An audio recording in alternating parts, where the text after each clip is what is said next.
All right, so we picked up another deer.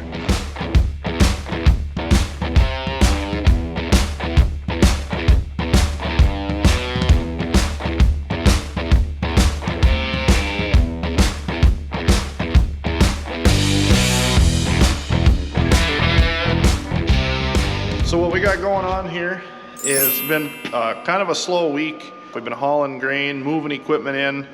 Anyway, I'll show you around a little bit of the shop here, what we got going on, and what we're doing, and what you guys can kind of expect for shop videos and stuff for next week. But what happened here, or not really what happened, but you kind of remember me talking about it before. We had an exhaust leak on this tractor, and we thought it was a gasket. So what we found out, it's the second to last exhaust port on the manifold. So it's actually a manifold gasket leak. Before, like, we were done with tillage, we seen it was getting sooty, so we cleaned it up, but it couldn't really find it. And then after we cleaned it up now again and ran it, then you could see where it is. What are we doing, guys? Something scary. It's gonna go good, isn't it? Yeah, you betcha. Dane just told me, he said it's not gonna go very good. We got an exhaust leak. Here, I'll show you. See them black little lines that come out of the manifold there? Right there? That is soot. And there's soot all over here. We do have a leak, manifold gasket leak. So we're gonna take them off. Take this here. What do you call this, Mark? A snail? Yeah, it looks like a big snail. A turbo.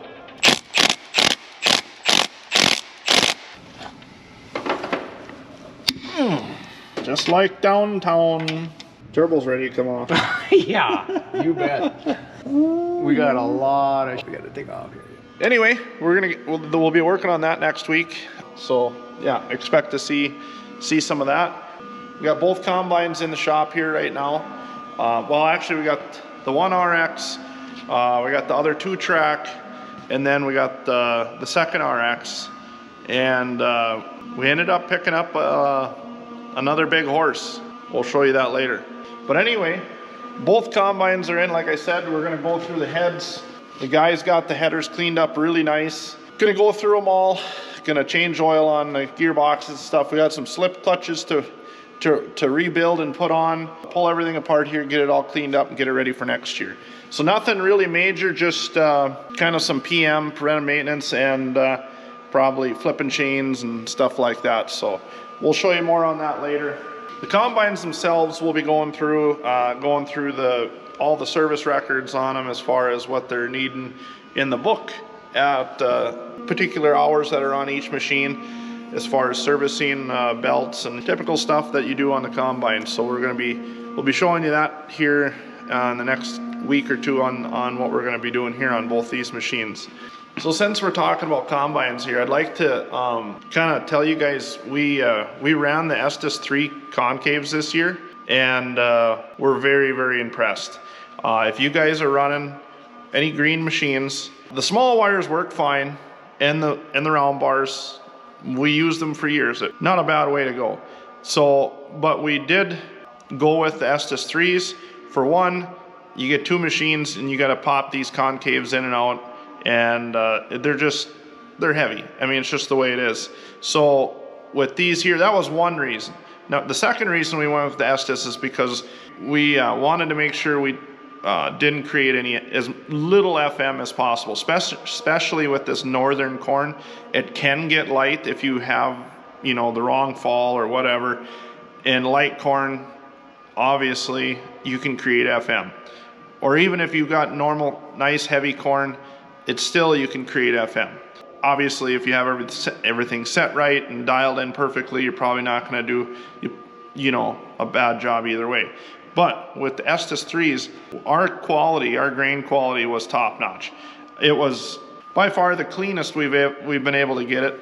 And one thing I will say, I mean, that's as far as the corn anyway. It works hands down best concave in the corn on the market for sure, especially for green machines. I will guarantee you, you will be super happy.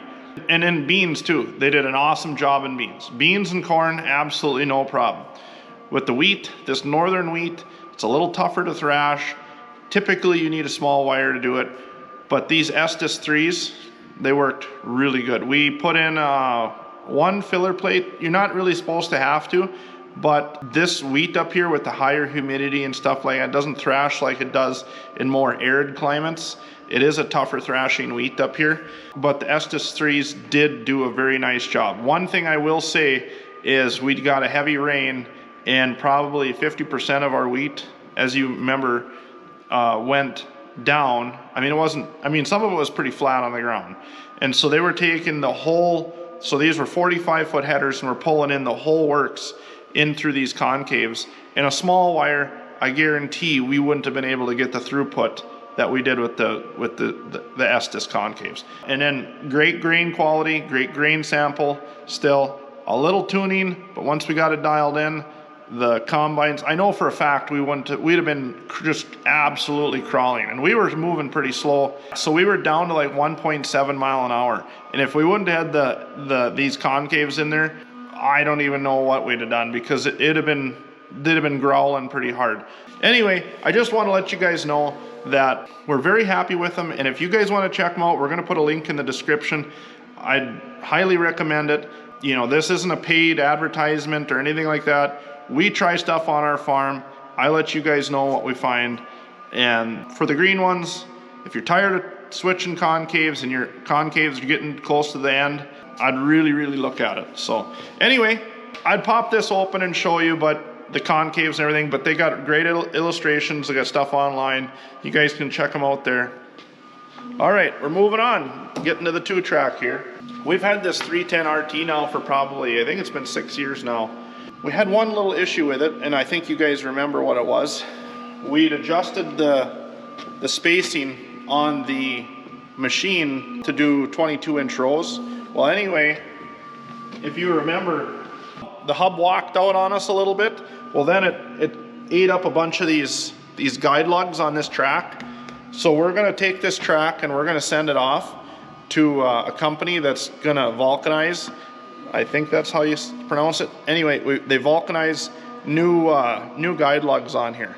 So that's what we're doing here. We were gonna do it right away when it happened, but there was only a few here and there that were missing. So it ran the rest of the season just fine. And once we got everything lined up, it ran nice and straight. So we're just going to send the track off and put a new one on. And then, yeah, I got some information I'm gonna tell you about this guy in the next upcoming videos. Well, let's go outside, let's load a truck. We got one truck we're gonna get loaded up for tomorrow. Well, she's a little cooler out than we're used to. It's gonna get there, so better get used to it, I guess. Should start plugging these things in. Dad's got the shop eaten up in the truck spots with his race truck trailer. Woo!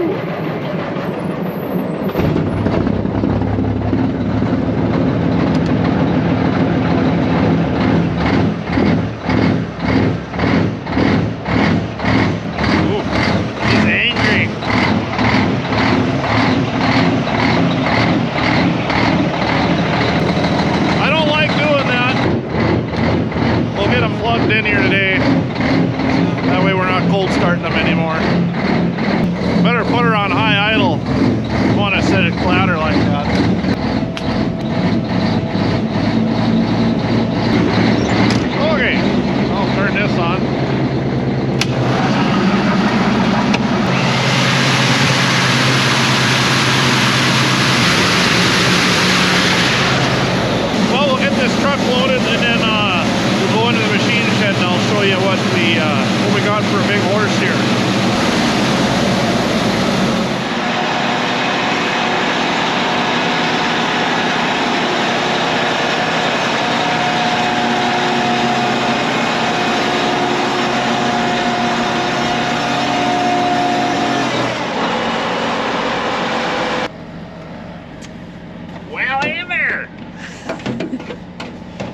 All right.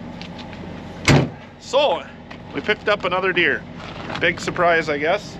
I mean, we were honestly thinking red too, so it wasn't a for sure thing here. Okay, so this tractor here, it's a 620. Cummins engine in it. This is a 2016 model with 1,800 hours on it. You're wondering like, well, why does it only have 1,800 hours on it? Well, I'll tell you the story on this tractor. It came from the John Deere facility down in Iowa.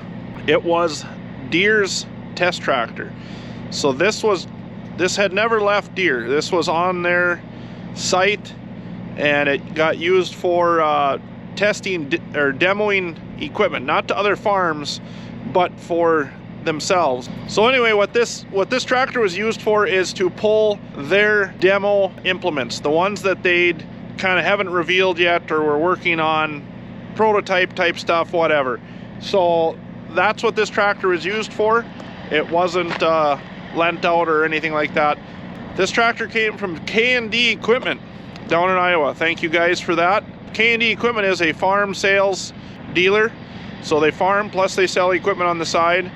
Very happy with them, very honest guys, very transparent. I've talked to them about another piece of equipment a few years ago. They're the same way. If you guys are looking for something, check them out, K&D Equipment down in Iowa. Anyway, this tractor has every option on it. It's got the wide stance, which was not available in 16. It's got the wide tracks. It's got twin pumps. It has the smaller steering wheel, so it's got the active steering. That means it's really easy to steer. You can turn it with one finger. That's really nice. So basically, it's got everything on it that we want and then some. Yeah, so I mean, it looks like brand new in the cab. I mean, we checked out the store, we took the serial number and had our local dealer check on it, and yes, the abbreviations and all that checked out. It came from John Deere itself. So we've been using it a little bit. I think we probably put about 50 hours on it or more. But as you can see, I mean, the seat and everything is just like new in here. I mean, even these little deals here usually get wore. They're just crisp and nice. So yeah, it's a really nice, clean tractor. I'm really happy I ended up running across it. You don't find these deals every day. So yeah, no PTO, which is fine. So I guess it doesn't have every option on it. Like I said, we've used it now. We probably 50 some hours on it, and it's worked great. So we haven't had any, I mean, obviously shouldn't have any problems with it, but you can tell it hasn't had a lot of road time.